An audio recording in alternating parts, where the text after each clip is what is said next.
কোরআন ছাড়া আমরা কি বুঝতে পারতাম না? আমরা যদি একটু প্রশ্ন করি, কোরআন ছাড়া যেটা আমরা বুঝতে পারতাম না সেটা হচ্ছে ওয়াননেস অফ গড, স্রষ্টা যে একজন, এটা আমরা বুঝতে পারতাম না, ক্লিয়ারলি বুঝতে পারতাম না। কেউ হয়তো ভাবতাম 2 জন 3 জন, আর যারা বুঝতে পারতো যে না, এই মহাবিশ্বের একজন নিয়ন্ত্রক থাকতে হবে, একজন কন্ট্রোলার থাকতে হবে, তারাও ওই গডের ফিচার কি, পরিচয় কি, ইন ডিটেইল তারা বুঝতে পারতো না। দেখেন, এত রেভেলেশন, এত আসমানি কিতাব আসার পরও এখনো অনেক মানুষ সূর্যের পূজা করে, চন্দ্রের পূজা করে, আগুনের পূজা করে না? কথা বলেন, করে না? করে।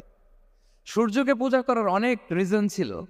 আমি ভেবে দেখেছি যে সূর্যকে মানুষ কেন পূজা করতে, এর কারণ বাহ্যিক দৃষ্টিতে সূর্যই সবচেয়ে শক্তিশালী। সূর্যের চেয়ে শক্তিশালী কিছু আর পৃথিবীতে দেখা যায় না। আর সূর্যের আলো ছাড়া পৃথিবীতে কেউ বাঁচেও না। মানুষের যে হার্ট অ্যাটাক করে, স্ট্রোক করে, বা আমাদের মুরব্বীদের অনেকের যে পায়ে ব্যথা, কোমরে ব্যথা, এটা কিন্তু রাতে বেশি হয়, জানেন? রাতের সাথে রোগের একটা সম্পর্ক আছে, কারণ রাতের বেলায় সূর্যের আলো নাই, ফলে মানুষ অসুস্থ হয় বেশি। এই কারণে প্রাচীনকাল থেকে মানুষ সূর্যের পূজা করত। আল্লাহ নবী ইব্রাহিম আলাইহিস সালাম, উনিও প্রথমে ভেবেছিলেন তারাই কি আমার রব, চাঁদই কি আমার রব, সূর্যই কি আমার রব। ভাবতে ভাবতে তিনি মহাসত্যের সন্ধান পেয়েছেন। তো এটা আমরা উদ্ধার করতে পারতাম না যে আসলে আমাদের স্রষ্টা কে। আর আমাদের মধ্যে যারা চিন্তাশীল, তারা হয়তো আমরা ভেবে একটা কুল কিনারা করতে পারতাম যে না, একজন স্রষ্টা থাকতেই হয়, না থাকলে কেমন করে হয়, কেউ না কেউ আছেন। কিন্তু তিনি যে ক্ষমাশীল, অনেক পাপ করে ক্ষমা চাইলে যে তিনি ক্ষমা করে দেয়, এটা আমাদের জানা থাকতো না, ঠিক কিনা? তিনি যে মহাজ্ঞানী, মনে মনেও যেটা ভাবি এটা উনি ধরে ফেলেন, এটা আমরা বুঝতাম না। 99টা সুন্দর সুন্দর নাম দিয়ে আল্লাহ তাআলা তার পরিচয় দিয়েছেন, এত ডিটেইল, এত নিখুঁত, এত জোরালো ভাবে। ওয়াননেস অফ গডের যে কনসেপ্ট, এটা রেভেলেশন না আসলে, কোরআনিক গাইডেন্স না আসলে আমরা বুঝতে পারতাম না। আর আমরা কি বুঝতে পারতাম না? আমাদের এই পৃথিবীতে আসার কারণ কি, আমাদের পারপাস অফ লাইফ কি, এটা আমরা উদ্ধার করতে পারতাম না।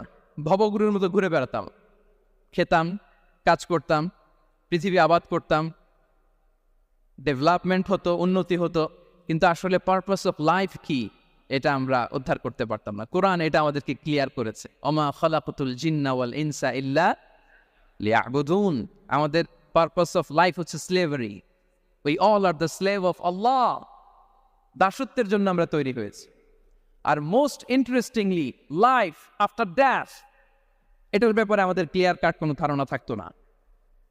এই যে আমরা এখন বাই সিকোয়েন্স জানি যে আমরা মারা যাব, এরপরে কবরের আযাব, এরপরে আল্লাহর সুপ্রিম কোর্টের কাঠ গড়ায় আমাদেরকে দাঁড়াতে হবে, এরপরে হয় জান্নাত নয় জাহান্নাম, এবং সেটা আজীবন, চিরকালের জন্য। In detail life after death সম্পর্কে আমাদের নিজেরা চিন্তা, গবেষণা, রিসার্চ করে কি এটা জানা সম্ভব ছিল? বলেন, কথা বলেন, কথা বলেন। জানা সম্ভব ছিল না।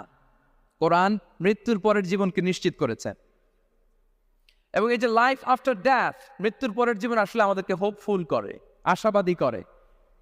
কারণ আমরা বিশ্বাস করি আমাদের হারানোর কিছু নাই। আমরা যদি কাউকে হারাই, সাময়িক কষ্ট পাই, কিন্তু আমরা জানি আমাদের আবার দেখা হবে। এই যে আমরা কিছুদিন আগে আমাদের প্রিয় আল্লামাকে হারিয়েছি, ঠিক কিনা?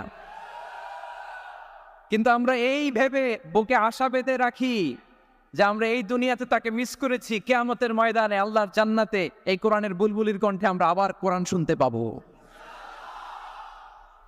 সাময়িক বিচ্ছেদের কিছু তো নাই। আমার আব্বাকে হারিয়েছি, আম্মাকে হারিয়েছি, বন্ধুকে হারিয়েছি, টিচারকে হারিয়েছি, আমি পাবো, তাদেরকে পাবো, হারাচ্ছি না আমি। বিচ্ছেদ সাময়িক।